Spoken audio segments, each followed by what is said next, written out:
All right, here we go. Fox News alert. Hunter Biden suing the IRS, accusing its whistleblowers of illegally revealing his tax info and humiliating him in the process. The lawsuit states, quote, IRS agents have targeted and sought to embarrass Mr. Biden via public statements to the media in which they and their representatives disclosed confidential information about a private citizen's tax matters.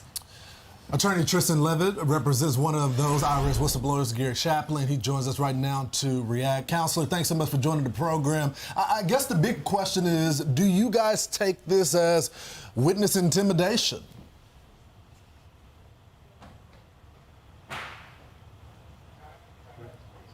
Yeah, unfortunately, his mic's not up. Hopefully, it eventually will get up. Hold on a sec. Can we turn up the volume? Flip that Looks like he's switch. trying. Okay. There you go. We hear you now. It's better. Clearly a frivolous lawsuit. So what you see here is that Hunter Biden's attorneys are accusing the whistleblowers of releasing this information, but it was the Committee on House Ways and Means that has the legal authorization pursuant to laws that Congress itself wrote. That's who released this information. Prior to that, the whistleblowers only shared broad strokes that related to no taxpayer specifics. But once that information is released by Congress, just like it was with Trump's tax returns, it's public information and people can speak about it in whatever context. So this lawsuit is clearly just an attempt to intimidate the whistleblowers and any others who might want to come forward. So, Tristan, this really is a shot at House Republicans who are doing the investigating, because they're saying, essentially, they're saying your client and the other fellow were behind closed doors testifying before Congress, and they spilled the beans. Were they authorized to reveal confidential tax information to Congress? Yes. The whistleblower the taxpayer protection statute that Congress wrote has a specific provision for whistleblower disclosures, that if there was any wrongdoing in the investigation of tax returns, that can be disclosed to Congress. And that's what these individuals did, and they're clearly protected by that statute. So they had every right to talk to Congress about these matters. Tristan, we asked Sean Hannity about this, and he said, I would countersue if I were one of the whistleblowers, because discovery, you get discovery, and I want information on Biden, on Hunter Biden. Do you plan to do that? We haven't determined what our response will be yet, but we definitely aren't going to be intimidated by a frivolous attempt like this, and we hope that other whistleblowers who might potentially be considering coming forward won't be intimidated either. Tristan, my sense, looking at this case broadly, the White House can't be happy about this.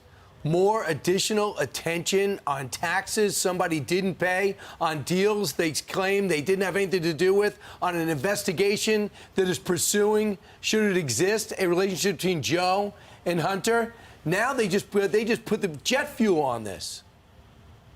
Yeah, that's absolutely right. As I hear Abby Lowe out there speaking, the one thing that no one has asked him directly is, did Hunter Biden ever pay taxes on the Burisma income he made in 2014?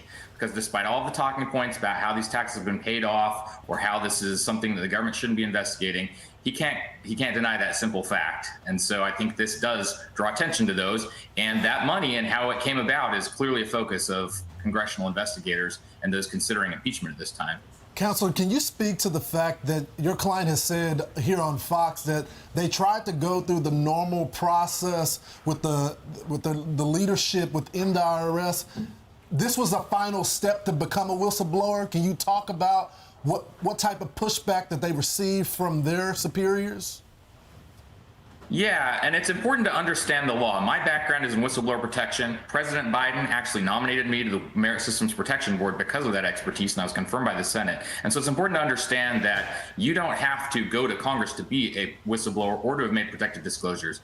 Special Agent Shapley made disclosures that are protected by the whistleblower law throughout his time working on this case. And interviews by Congress with his second-level supervisor, Michael Batdorf, confirmed that just in the last week. They were aware of this. There actually was not a lot of pushback within his agency. The IRS supervisors either supported him in what he was doing, or those that didn't like it really backed away from the case and weren't involved. It wasn't until he disclosed his concerns to U.S. Attorney David Weiss that there began to be problems for him. And that's when Weiss began retaliating against him. And that's what set him on this path of deciding to come forward, both the retaliation and the knowledge that, you know, as Weiss disclosed, Biden appointed U.S. attorneys were blocking charges from being brought against Hunter Biden. And ultimately, the ironic thing is Hunter Biden is accused of allegedly not paying taxes on a bunch of money. But now here he is suing essentially the IRS and, angry at the investigators because of an invasion of privacy. It's very clear that Hunter Biden's attorneys are desperate. It seems they didn't expect there to be a gun charge because of the agreements, which Delaware prosecutors should never have been in the position of anyway. But now that that's happened, they are flailing, and they're apparently striking out anywhere they can. Tristan, if we didn't have the Republicans in the House, if we didn't have Chuck Grassley with the 1023 releasing that, if we didn't have these whistleblowers, we wouldn't know about any of this information. We encourage whistleblowers to come forward if they have information that is valuable to the public. In these situations, how do they pay for their attorneys? They lost their jobs, they aren't making any money, and then they have to pay for their attorney fees, and now they're being sued. 15 seconds. Yeah, so Empower Oversight represents people like these. We think it's important. People can go to defendwhistleblowers.com to help support our law enforcement legal defense fund, but this is why we exist, because whistleblowers need protection. I'm Steve Ducey. I'm Brian Kilmeade. And I'm Ainsley Earhart. And click here to subscribe to the Fox News YouTube page to catch our hottest interviews and most compelling analysis.